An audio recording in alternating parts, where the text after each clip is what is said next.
Hello there everyone, and welcome to Cabin Fever Crochet with me, Helene. Today I'd like to give you my take and overview on Red Heart It's a Wrap Rainbow and their It's a Wrap Sprinkles yarn.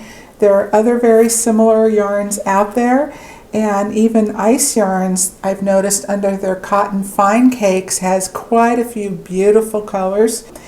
And I thought the sprinkles came out this year, but apparently it's been out since April of last year, but new to me anyway. However, I've been working with this type of yarn since it came out and I first discovered it.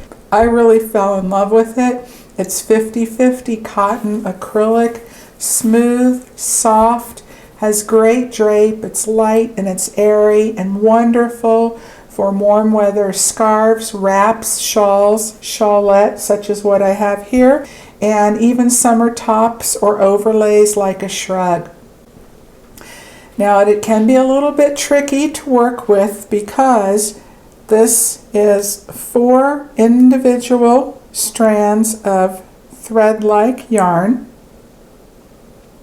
They are not spun together, but it creates a really unique texture and effect with the gradient type of yarn that it is. Now both of these are the same as far as yardage, gauge, everything else, and the main difference, as you can see with the It's a Wrap Rainbow, the color changes, although considered gradient, are more contrasting from one to the next, even within the same color family, versus the It's a Wrap Sprinkles, which has more of a gradual and softer color change, and you will see that more when I hold up the plum pudding, which I've been working with.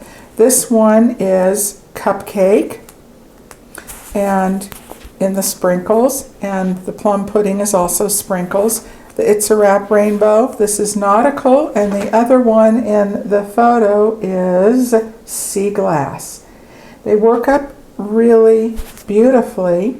You might get, for example, you have one solid color, 4 strands of the same, and then as it goes into the next color, it will go from 3 to the original color to 1 strand of the next, and then as it will change, you'll have 2 strands and then 2 strands as it goes into the very next color, and then it will begin with 1 strand of the new color, 3 strands of the last, and then 2 and 2, and then 1 of the last color, 3 of the next, until it changes over again. I hope that makes sense. And in the Cupcake, you get a little bit of each color in each color change, but then you get prominently more of one into the next and then to the next. And as mentioned, this one is much softer and subtle looking, although they do have a few that have more of the contrast color change, such as the rainbow, but it still has what they're calling sprinkles with a little bit of the color in each going across. These are 5.29 ounce 150 gram cakes each, 623 yards, 570 meters. Depending on the type of stitch, how open or tight it is, you can do a shawl or a shawlette out of one cake.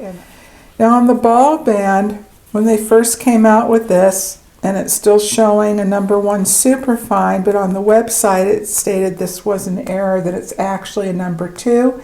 And from having worked with it so much, I agree with that. I think it's more like a number 2 weight.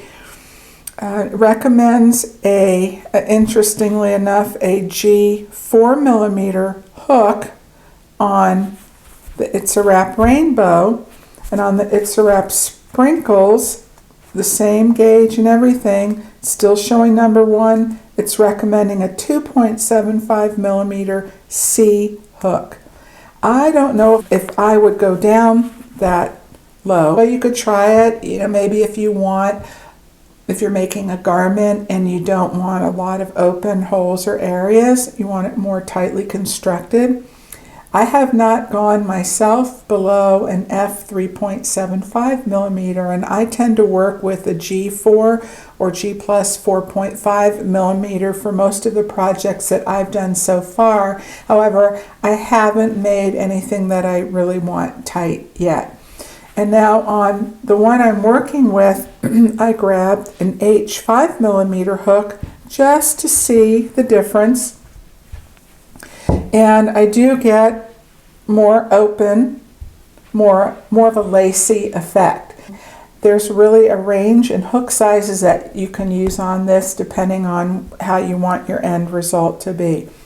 And for the next one, I would probably go back to my kind of go-to on the G or the 4 or 4.5 millimeter. So I think on this ball band, that's pretty good. I don't know, the C seems awfully small to me, but you can try it. The thing is with this yarn is because you have 4 individual strands, the smaller you go, the easier it is to drop a loop or drop a thread rather. And for that reason, that is why I go up a little bit too, or stay with the G.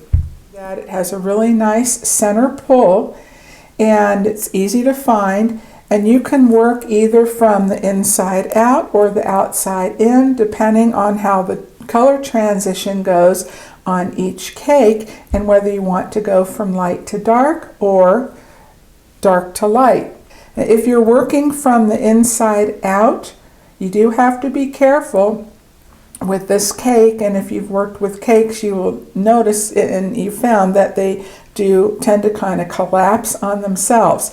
And this particular yarn, if you wind up getting a big like blob and yarn kind of every which way, it tangles easily and it knots easily, and it can be really tricky to unwind and get that smoothed out. And so for that reason also, I don't take a whole lot out at one time, but I'm going to show you as I do a demo on working with it and some of the tips on ways that I've found that makes it easier to work with and less likely to drop a loop or drop a thread as you're working. Okay, so on to the demo. Now, you really need to pay attention to your stitches. I think so anyway, at least I do. And I'm a pretty fast crocheter, but I make myself go a little bit slower than I normally would to prevent that. And even though I have to slow down some, I love this yarn so much that making these little adjustments and concessions are worth it to me. Now, if you have a hook, such as a wood hook, that has a little more grip, a little more drag to it, that really might help prevent dropping thread and keeping it together more. This is a Furls Odyssey. I'm not sponsored in any way, by the way, on any of this stuff. But just this is my preferred hook of choice, and I don't have a wood one anyway, so this is what I work with. And then if you do happen to drop a thread and you wind up with a loop down the line or right away, I'm going to show you a couple of fixes on that as well. So first of all, I be sure that I have enough yarn pulled out and pulled out in front of me. Again, not so much where it's going to tangle, but I just have it so you can see this if you can see, this blob was already kind of wanting to tangle a bit that I had pulled out. So I just carefully, gently feed it, have a nice little pile for myself on the table, but not too much. I'd rather do a little bit at a time than have issues. And the reason for having it ready to go is because when you get to the point where you've used up this yarn, you don't want the working end being pulled from the cake, whether you're working inside out or outside in, because if that pulls, this end pulls as you're working, it's very easy to miss a piece of thread on that and have a dropped loop. I found that out quite a few times. So be sure there's enough yarn, and then the working yarn, however you have it coming across your finger, this part I have it just a little more taut than usual. Don't want it so tight where it's affecting the tension of your stitches. So it's just finding kind of that balance where you have it taut coming across your finger, but then still the slack you need to get the tension and the stitch form so they're consistent with all the rest. So I'll do a few and hopefully you can just kind of see what I mean. And if it starts to slide, I just feed it back through my fingers so I can kind of feel that pulling. If you can just see how that's coming down on my finger and it's tightening up the threads, that's about where I want it, where it's making just an ever so slight indentation into my finger. Okay, so just going to go ahead and work a few stitches. I can feel it just pulling a little bit, but not too tight. If it's too tight, then you'll have the opposite effect and then wind up missing a thread also. Just want to make sure that there's not a lot of extra slack in there. You might have to keep adjusting it on your finger now and then. Now I would go, if I'm just doing my regular crochet, I would go a little bit faster, maybe like that, but not like I normally do. And I'm going to intentionally drop a loop, okay?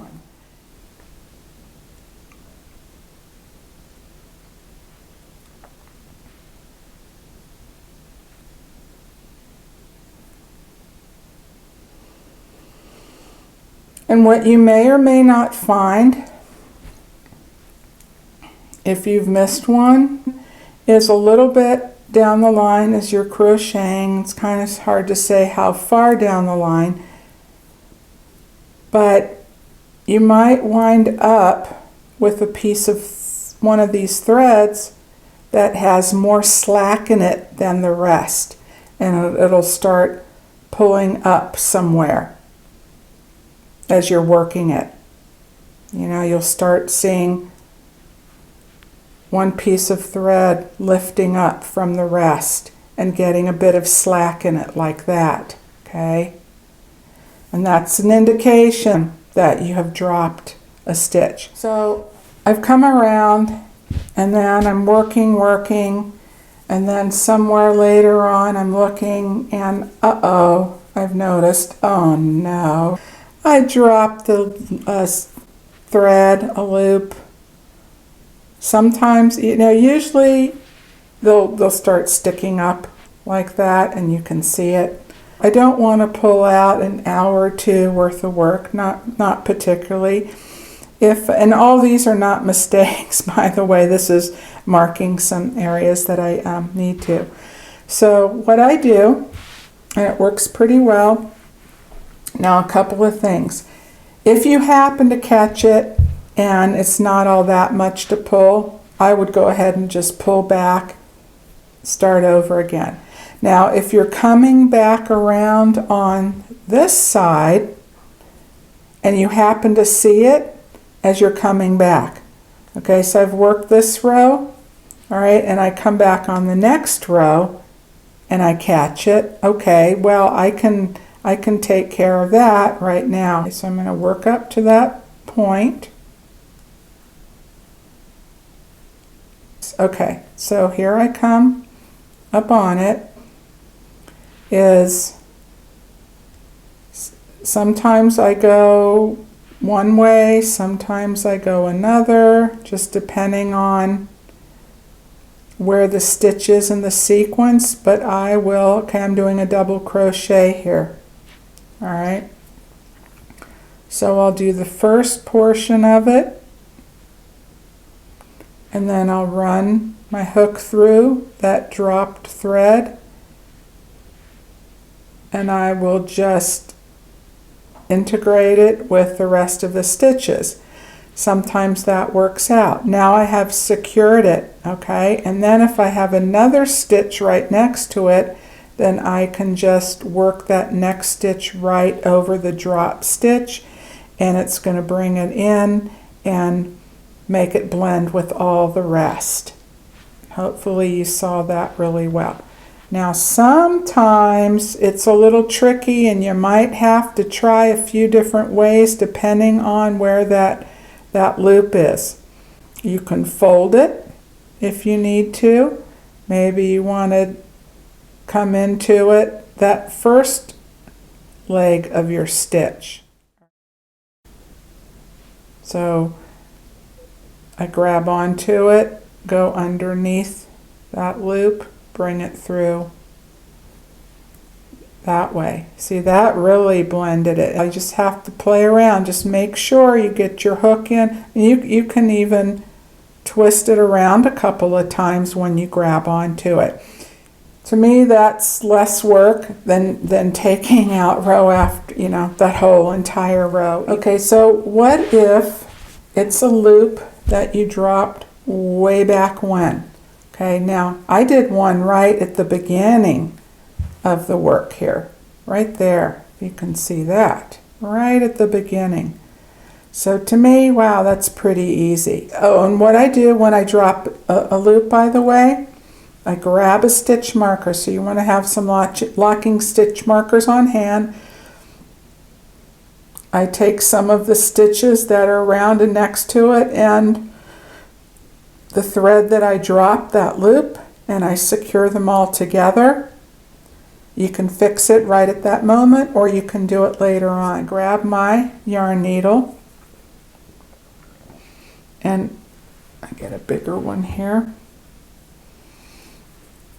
And then for this portion, I'm going to sew in my ends anyway, right? I want to bring that to the back, and I'll just work my way down like I usually do,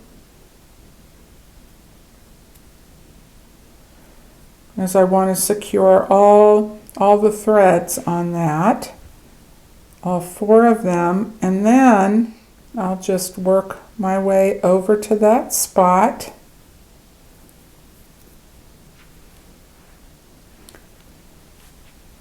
and I might just go back to the front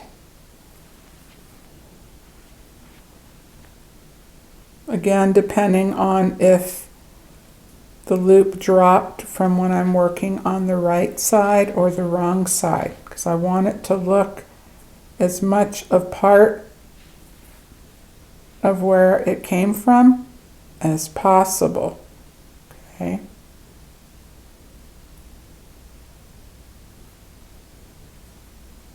And then I just start grabbing a hold of it, and as I weave in my end, like here, I went over the top of it, and then now I'm going to catch some loops on the other side in the opposite direction, like I normally do when I'm weaving in my ends, and I'll catch that dropped loop. And I might even, like I showed you with the hook, wrap it around and twist that a couple of times and then try to tuck it in back. Pull it up that way. Might take a couple times to go in and do that. But you don't want to leave it, because that could cause your work to start coming apart or catch on something and then really pull it out, and that's such a shame, all that work that you did. So because this was an extra long one, it's taking me a little bit more than usual. See, that last turn really did it. And don't pull it too tight or it's going to bunch your work, okay? But just to get it going, in the right direction, the direction as your other stitches on that section. And there we go. And then I'll just secure that, go to the back, finish weaving that in. Okay, so now that should do it. And then I don't have my scissors here, but then, just cut it off as usual. Okay, so what happens if you miss a loop, a thread, like here, somewhere where you don't have working yarn to work from, such as I did there? And this is when I think I was watching a movie and I wasn't paying as much of attention, and that's really where it tends to happen more, if you wind up losing a little bit of that tension on your hook. So what I would do, and it's always sad when you have to cut your yarn, especially when you have a lovely one continuous cake like this of 623 yards. Which reminds me one other thing about that cake if you're not familiar with. I'll tell you in a sec. Okay, so if you have something in the middle, I would just go ahead, cut the yarn. If you happen to notice it there, or even somewhere a little ways down where you still have as much of or close to the same portion of color that you do where you drop the loop, I cut enough of the yarn. You don't have to fix it right then and there. I mark my spot. I put it in a little baggie, a little envelope, or someplace secured where you have it. And then later on, I would do exactly what I did here, but instead, because you don't have one end secured, you'll just have to, on the one open end, your tail end, once you feed it through, you'll have to knot it somewhere underneath and then weave it in and out a couple times to make sure that's secured, and then go on over to where your spot is, okay, and just go around it and in and out. And this will be a real easy one. That's not a big deal at all, because you can just, that by just stretching it kind of blends. So it's not going to take much to secure it, maybe one or two little loops around. And if all 4 strands are too much, because you don't want to make a real thick spot there, you can just go with the 2 strands. That'll be enough to secure it. Okay, so that's that on my little fixes. Oh yeah, I want to tell you about the thing with this yarn is that even though it's one continuous cake, on each color change, they are tied together. That's how they got this effect. And I can get them to blend real well where it's just a small amount of thread where the tie is sticking up. And if you feel the need to, you can cut it so you have longer pieces where your knot is, longer tails where you can really sew them in and make them invisible. But I haven't needed to, and it blends in well, and I haven't had anyone complain or say anything to me that, oh, this is a flaw or a mistake or anything like that. Okay, so I zoomed out a little bit just so I can show you the full gradient effect here on this yarn. And you can see how much more subtle it is. Here's the beginning. And again, this one is plum pudding. And then it gets a little darker, a little deeper, a little bit deeper. And then now we're more getting into the lavender tones. Okay, and then to the very end, then you have this kind of lighter purple section. Okay, so that's what I wanted to share with you today. I hope that you found this helpful in some way. Please let me know your thoughts on that. And if you've worked with this yarn, how you like it and what you've made with it, I would love to know. All right, well, take care, everyone. Be well, be safe out there, and I will see you soon.